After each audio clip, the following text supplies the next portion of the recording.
Well, guys, I know I haven't done a video in a very long time, but I'm back. And instead of Lost and the Damned, I'm doing Ballad of Gay Tony this time, which I originally wanted to do when I reviewed The Lost and the Damned, which was requested by Conquer Fan. And this game was passed by, I think, and that was really unfair due to GTA 4's and The Lost and the Damned's reputation.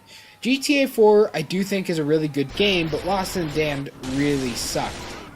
And just because The Lost and the Damned sucking, this game got nobody was buying it. I knew about 2 or 3 people on my friends list who got this game when it came out, but nobody else really did because they would just assume it'd be complete shit like Lost in the Dam.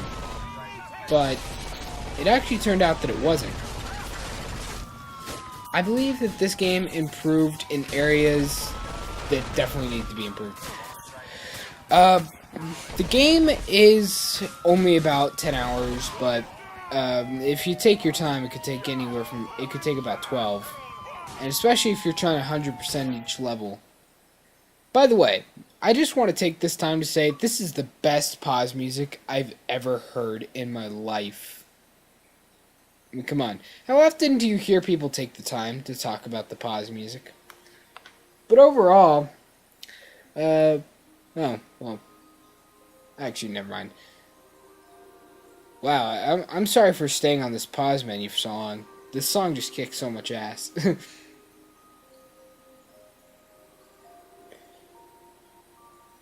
And yeah, the song still kicks ass. Oh, and by the way, guys, if you have any suggestions for what I should review next, please send me some. And this would probably be the last game I'm gonna do a review for unscripted. From now on, I'm gonna start scripting this shit. And even though after you beat the game, I mean, there's still a lot to do. I mean, killing all the swans is kind of useless. Because it's not like in GTA 4 you're going to get rewarded for it. Unless you do that 100% completion achievement, which I will never do for any game. The campaign missions, for the most part, are extremely varied. And that's probably this game's biggest strength in mission-wise. Because it doesn't feel like you're always just going somewhere to kill somebody. And this is probably one of my favorite missions. And the whole objective is there's this guy basically talking shit about your club and just beat him up. No spoilers. I mean, it's not one of the spoiler missions. I only picked 2 missions for this review. The ones that have no spoilers at all. I mean, at all. Many of them don't have any, because this game doesn't have much of a story. Besides the fact that, well, Tony is a bad person to trust with a business. And it's just Luis getting in so much trouble that he doesn't really need to get in with Tony. Overall, the story is entertaining enough. It's not weak in any area, but it'll keep you entertained all the way through. And the comedy, it was brought back. A lot of people say that GTA 4 was too serious. This game is very comedic.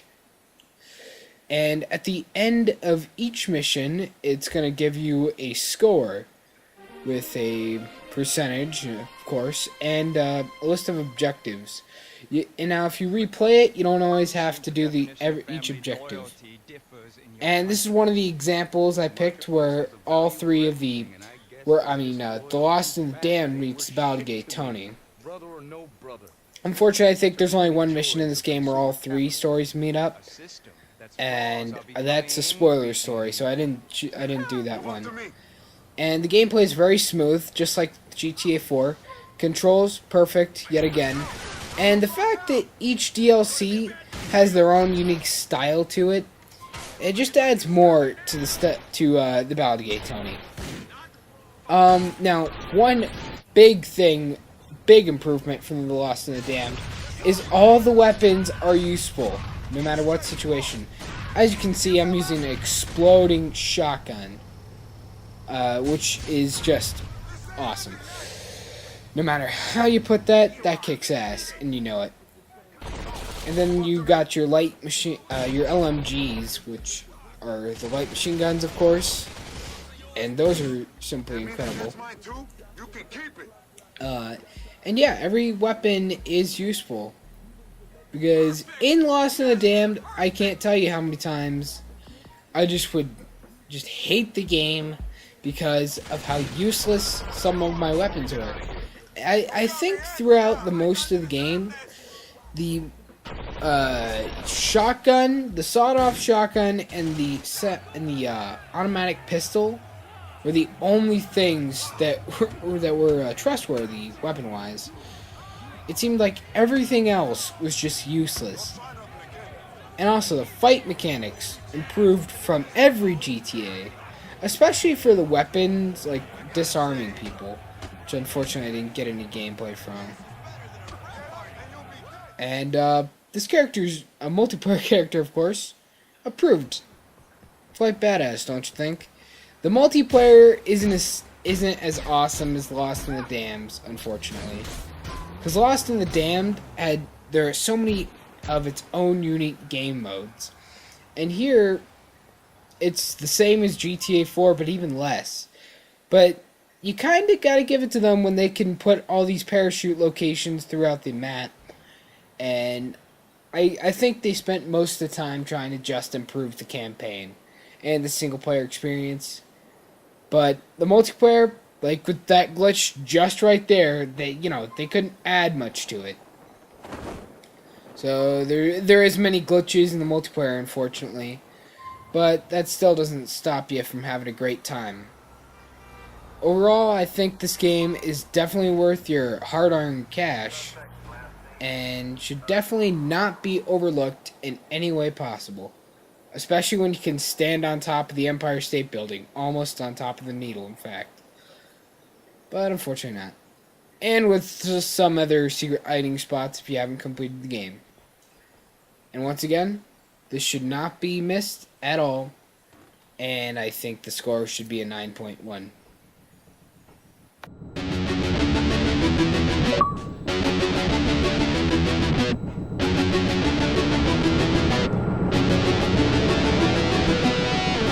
Boy, it's time to wake up. It's already after 10 o'clock. Pretty boy, put on your makeup. It's time to leave. It's time to get ready to rock.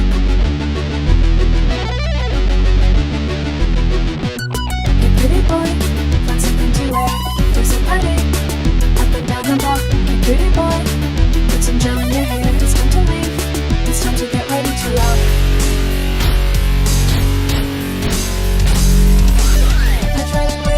Try to do it. I try to be patient, don't know I should.